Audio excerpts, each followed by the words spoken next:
right, so this one, I know this is probably the fight you're most excited about on the card this weekend. It is, the cream of the crop ladies fight, two 21-year-olds, just giving her. We got Kay Hansen. Kay Hansen, she's the one who actually beat Jin Yunfei recently. And at 21, she looks like a beast. She's coming in against Cory McKenna, another 21-year-old. So yeah, tell us a little bit more about this one. Yeah, so that McKenna is actually a Dana White Contender Series alumni, and she was a pretty big underdog in that fight against what was supposed to be a really big grappler, but her striking came into play. Her grit, her ability to grapple and get into offensive positions came into play. She won that fight fair and square. It was really fun to watch, and she has that look of a prototypical underdog. And one thing I want to say about this fight is let's give a round of applause to women's fighters, because they're developing their own sense of game plans in terms of like all these different fighters that we've seen. We're seeing really, really, really different array of striking, grappling, and things like that. And I think this fight, you're going to see a fighter who's a decorated wrestler, your Daniel Cormier's of such, but that idea of things that against this, European, grit, like a Michael Bisping, you can sell these fights that way. And I think that's something that you couldn't really do before, because not only was it something that you couldn't really put together when it came to weight classes and who was willing to fight, but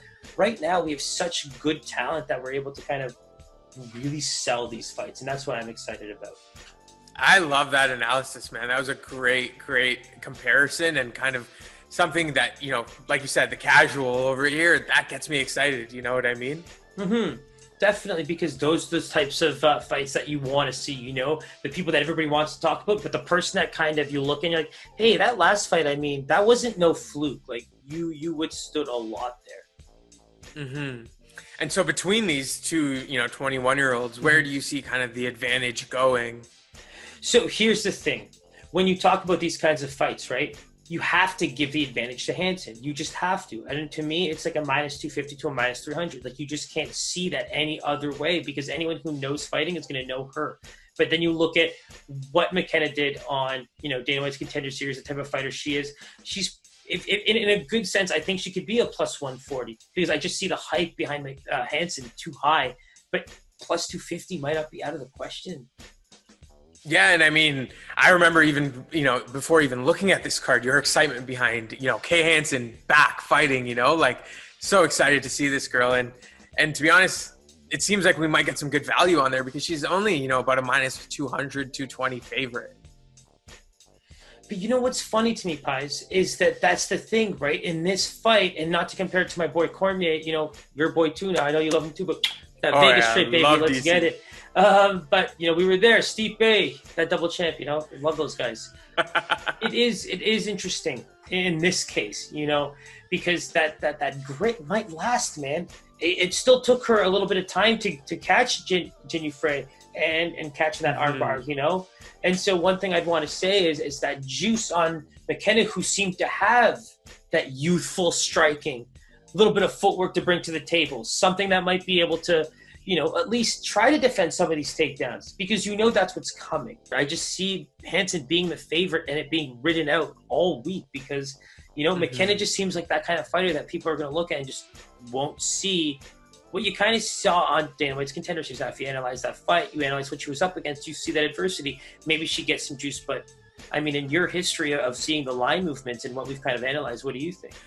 To be honest, man, from what I've seen in terms of decorated fighters, in terms of people who have credibility, us talking about Hansen's last fight, it would not surprise me, even given your initial analysis, that this could move up to a -250, -260, -270, even -300 closer to the fight.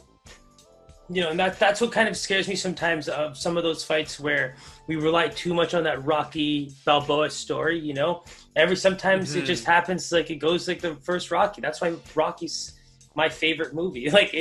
Not my favorite movie, but it's up there, right? Like, it's something I've watched a million times because it's just so real, and I love it. Yeah, absolutely. And so, stay tuned for that one, but this might be one that we lock in a little earlier, given the projected line movement. Subscribe, hit that bell button below. Please do. We really appreciate it. Love that. Our Instagram is there. Our pics will all be up on there. Twitter's up there. Our pics will be on there as well. And yeah, Always a pleasure, Siraj. My guy, take it easy. Peace.